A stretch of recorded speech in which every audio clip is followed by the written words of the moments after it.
guys, and welcome to the boxing segment today of my videos. So I know a lot of you have seen the classes have changed a bit, and we have a little bit of boxercise element to it. So today I've got the help of Linda to go through some of those moves that we've been doing, but we're going to make sure they're nice and safe for you. So first things first, obviously we've been using pads in classes, so you'll be recognising these pad things, and we've been punching them with those hands. I'm looking into getting some of these. So these are little gel pads that basically you pop on. They go around your wrist, support the wrist, and obviously protect your knuckles, because I know lately, ladies, you really have been going for it with that boxing. Even though it's all supposed to be about fitness and technique, I know you really like to punch. So basically I'm going to order in a load of these. They're about 4 or 5 quid, and you can just come and buy them for me, so you can then have them ready. I'm sure you don't want to share them. Okay, so firstly then, Linda's got her pads on. We're going to talk about how you're going to stand when you're jabbing. So Linda is going to stand nice and square on, and she's going to have her knees soft, which I'm going to show you now. So we've got nice soft knees, excellent. She's got her core in, good. She's got her shoulders back and down, and she is looking ready to go. Good. Okay, so anything you want to add, Linda, with your position? No, just remember that even though you're punching and you're landing a punch, all your energy is coming right from the ground up. That's why, as Helen says, you need a nice soft stance, a little bit of a squat, because that means then that when you're punching, you're still using your legs and your hips and everything else. But also when you're taking the punches and you're holding the pads, if you're squatting then as well, then you're getting the workout too. So both of you are getting the workout. Yeah, so very important, when you are the pad holder, you need to make sure, obviously we talked about those squats being nice and loose, those tummies being in, and of course don't overextend the elbows, so make sure they're nice and soft, and your brace, thank you, to be able to take that jab. Good. So a couple of things what we've noticed when jabbing. So Linda's going to do the slightly wrong side of doing jabs at the moment. So we're kind of just whacking down the pad, not really connecting with it with those knuckles. Good. Okay, so the correct way to do it, this is where I brace myself. There we go. So Linda, what are you doing here? You want to think about the fact that you're not just using your hands. This isn't about your hands, and this is where you might get hurt if you're just thinking of your hands. So everything is coming right from the ground up, through your legs, through your stomach, through the obliques here. And I know that Helen focuses a lot on the obliques, and we get those nice and strong, and it's really important for your core. So what you're doing is turning and actually using the whole of your body all the way through your arm, all the way down to the ground. So you're using everything. It's not just about hitting the pads, because we don't want you to hurt your hands. That's key. Key is no hands going to be sore, and no wrists either, guys. Yeah. You want to keep those protected. Good. And of course keep those thumbs out of the way. Lovely. There we go. So we've got nice rhythm, nice punch. And it does mean then, obviously with the gel pads, you can go a little bit harder. You're not going to hit those knuckles so much.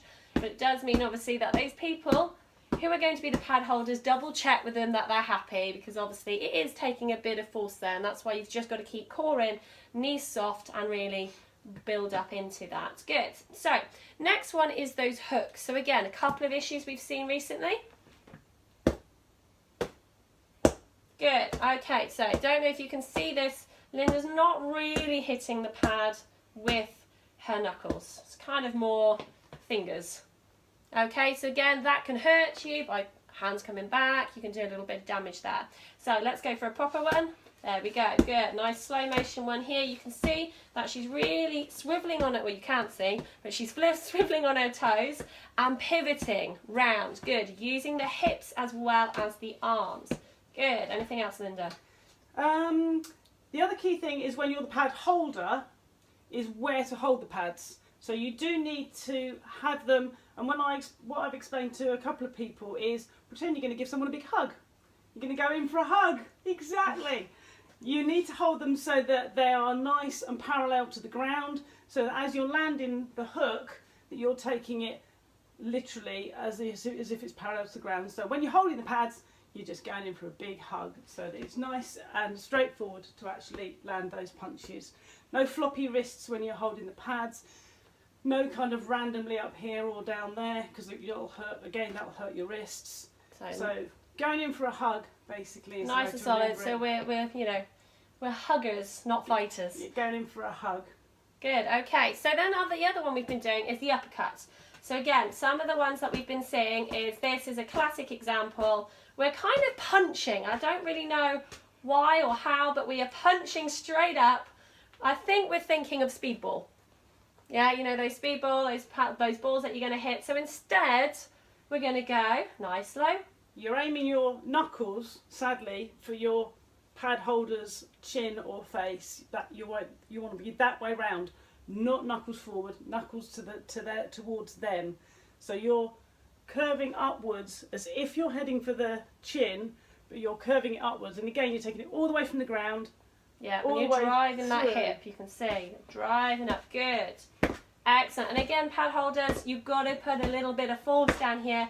You've got to keep locking a little bit through those arms, through those shoulders. So what you don't want to do is be all floppy and let it go like that. So you really have got to focus again on those arms and those core muscles. And then work, and you can just work together good. And again, by talking to each other, you're going to know what strength you've both got, guys. So remember, we don't want to beat 7 bells out of each other. It's all about having fitness, having fun, really working those core muscles, as well as just having a bit of fun and letting out a bit of frustration. Anyway, so one more to go, guys, is those hook backs. Oh. So again, classic one we've seen recently. So the hook, you're going in as if you're going to do a hook. So you need the pads, the pad holder needs to be holding them, again, nice and parallel, nice and firm, so you don't get that lovely slap sound. You want to hit the pad with the front of your hand as if you were doing a hook, and then with the other pad, you're going to use the back of your hand. So you're using, again, that's where these gels can come in really handy, is that you're then hitting that. And again, you're using your arm, the whole of your body, and you're holding that. You're not flicking it, because you don't want to be flicking.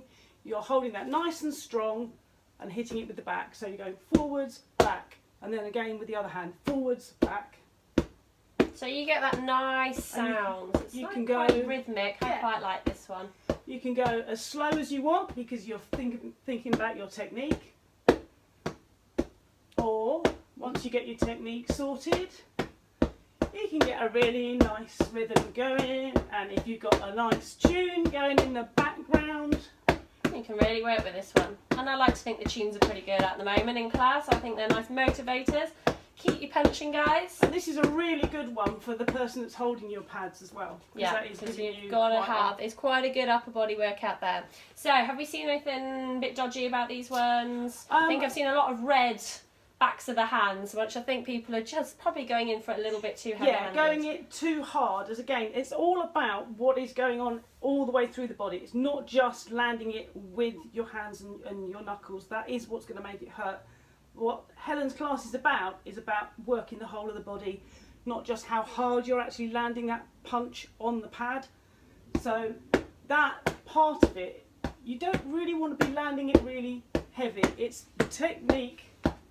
As soon as you start twisting everything else in, that'll be working your arms, your shoulders, your obliques. Yeah, bit of everything. That's the whole thing. I like a full body workout, guys. You know, as many things worked in 1 hour is always a good thing. Anyway, guys, so thank you, Linda, for showing us how the right and wrong ways to do that. Hope you've enjoyed this segment, guys, and look forward to seeing you in class soon. Okay.